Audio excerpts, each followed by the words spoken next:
welcome to the Smart Publishing Impact Series. I'm Renée Lautermilch, Chief Editor at Smart Publishing, and this is the podcast where we explore all things writing, publishing, and the impact of storytelling. In each episode, I'll share insights and strategies to help you navigate the book journey, whether you're writing, publishing, or already an author. Plus, you'll hear from inspiring authors who are using their book to change lives. And if you're passionate about storytelling and ready to make an impact, be sure to subscribe, rate, and review. Now let's get started.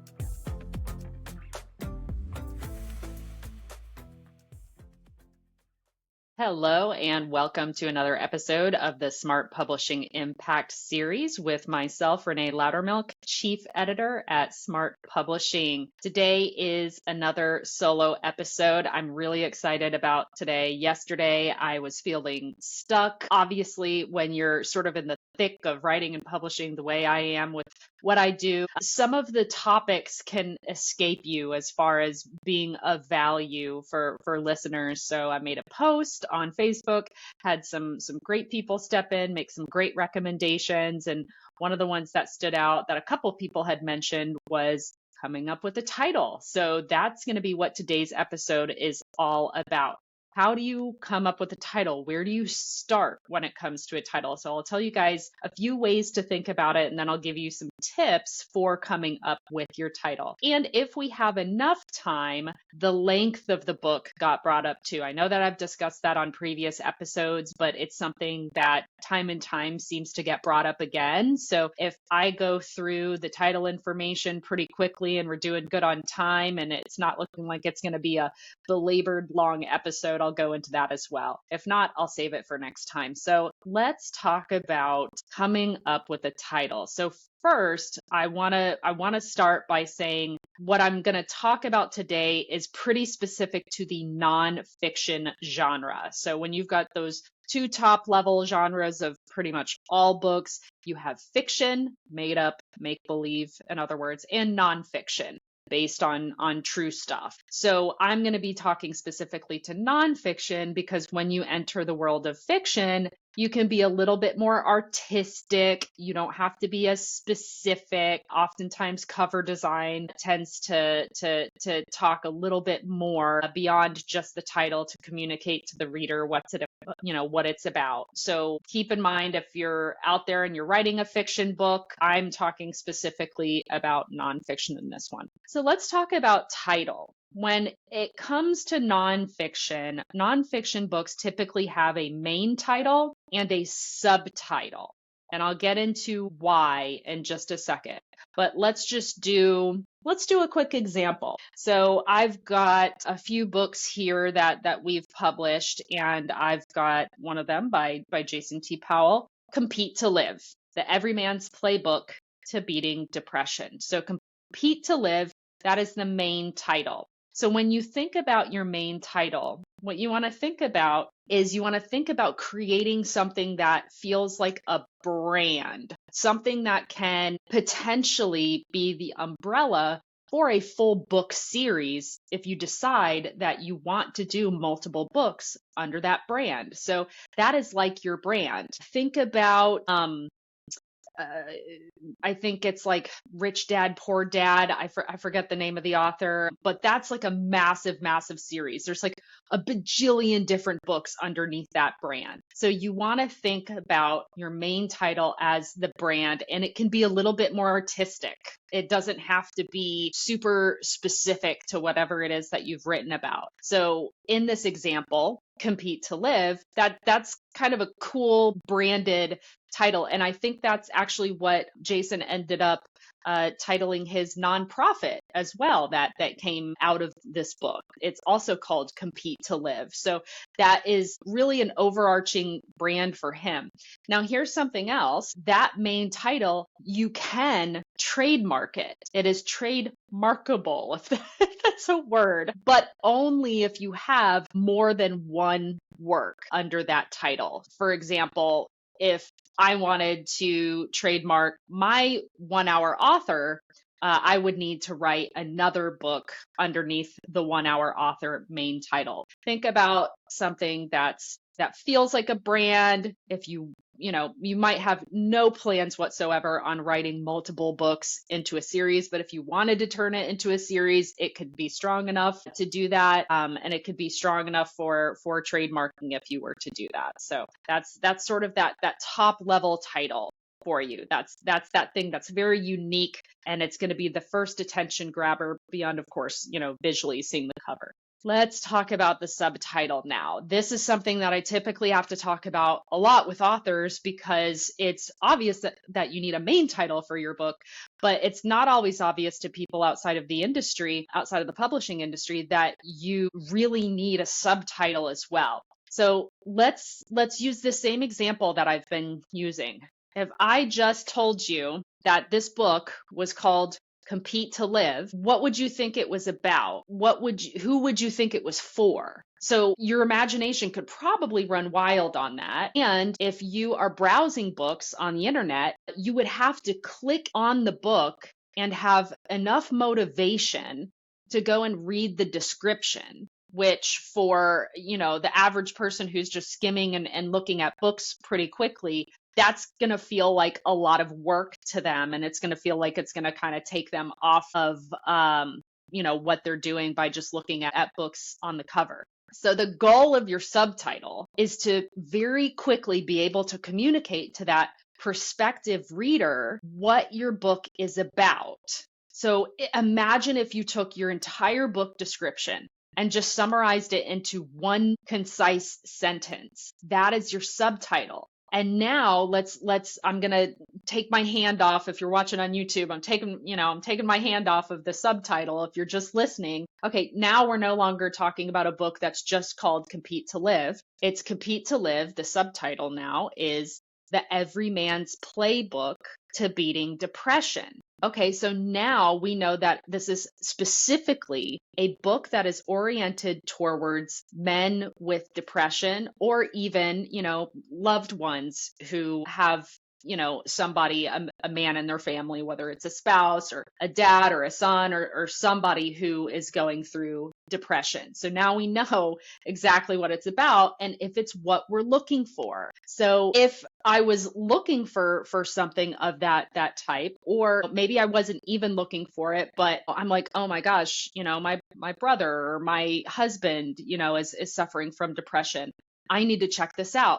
Now I'm more compelled to click on it, go into the sales page and read the description to learn more. And of course, that's where we could get down a rabbit hole on a description that's optimized to be able to pull in a reader and then convert them, a potential reader, and then convert them to an actual reader.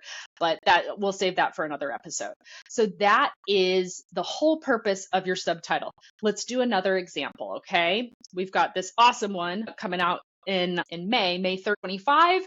Healing in the Wild by Dr. Carter Check will come out. And this actually is a brand. He's going to be writing a total of 10 books underneath this brand. Actually, he has a textbook that's going to be coming out underneath this brand as well.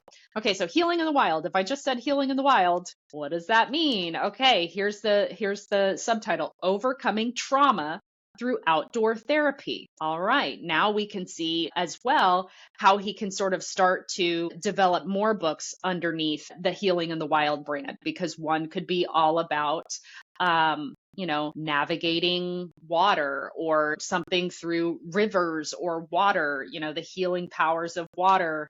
Another could be along the lines of his nonprofit, Hunt Therapy. So the healing power of the hunt, things like that. So now you can see where the power of that main title is to really stand alone, and then the power of that subtitle is to be much more descriptive. I'll do one more example here, and then we'll get into some of the naming conventions, or some of the things that you want to keep in mind when you develop your subtitle.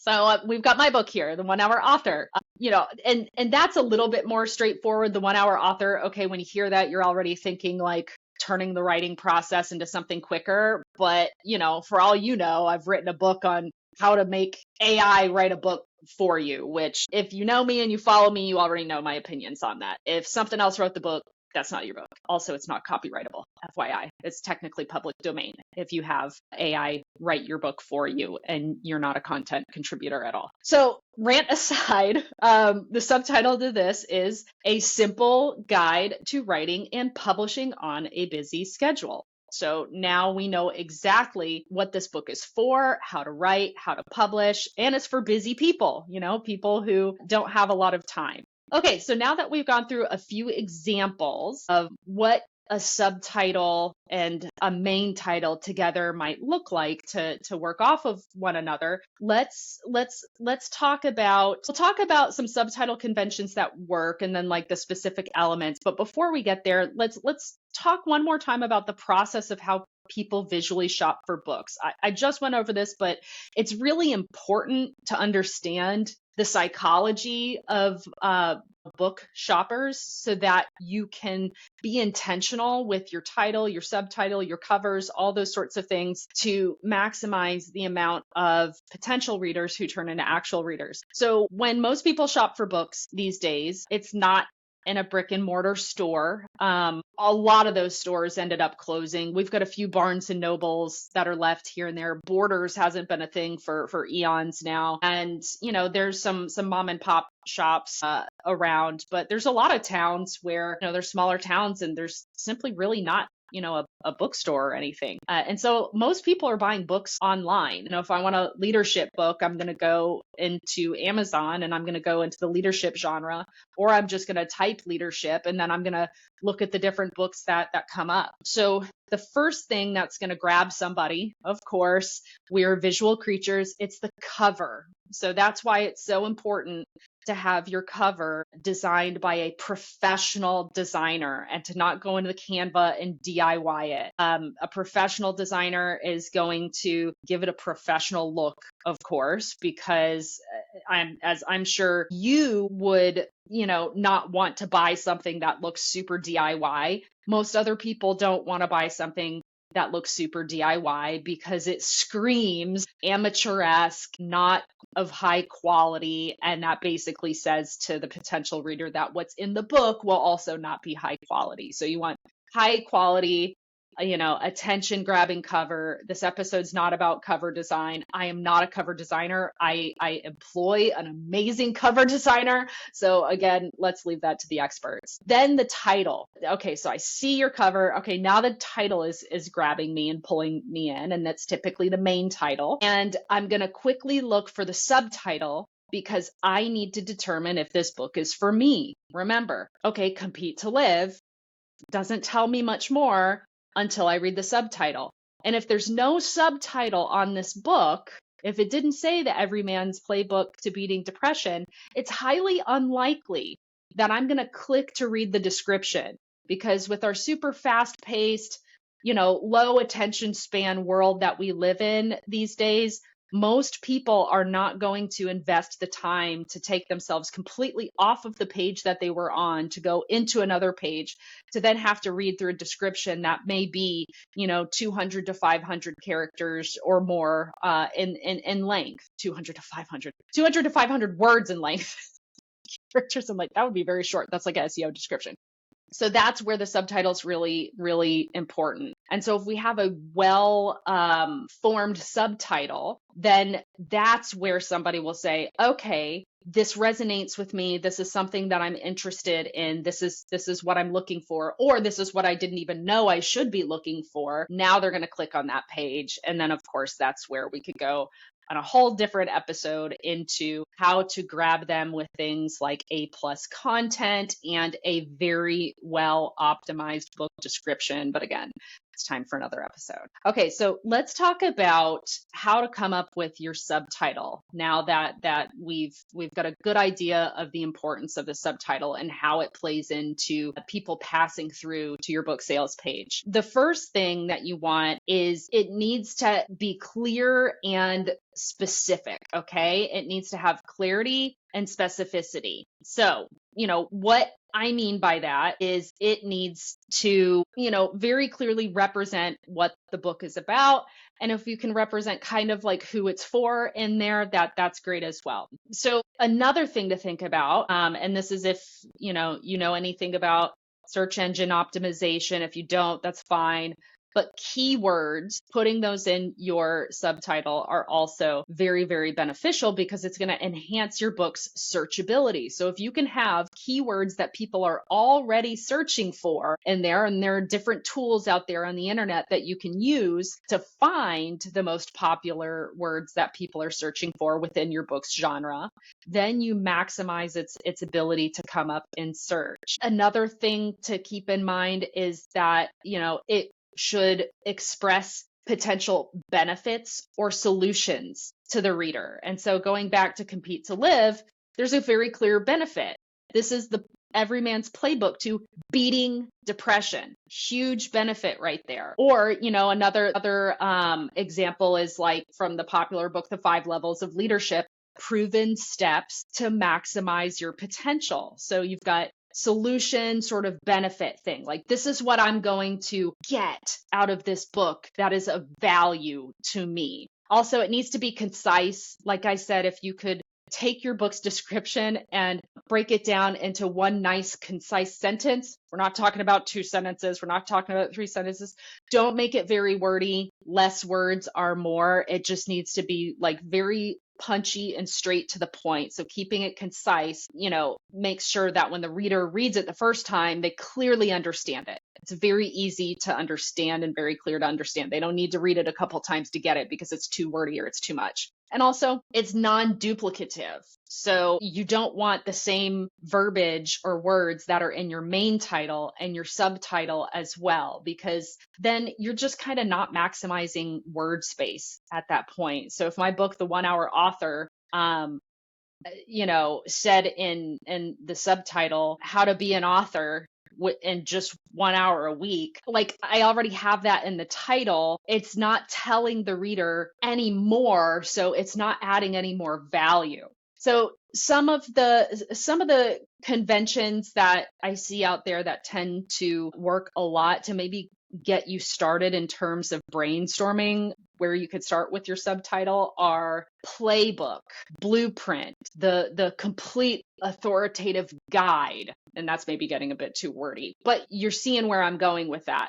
X amount of steps, 10 steps, things like that. So whenever it feels like it's going to be a simple to follow body of work, that helps to attract more potential readers too. And when you say things like blueprint or guide or, steps, things like that, it communicates to the reader that this is going to be a logically and clearly ordered book that they are going to be able to get real value out of because it's easy to follow and it's easy for them to then go out and take action on. So that is the whole episode on title, because I'm looking up here at the clock and looking at my recording time, and we're just under 20 minutes right now. And I don't like to take these any longer than 20 minutes. So we will save the information on book length for later. I'll go ahead and give you a teaser in terms of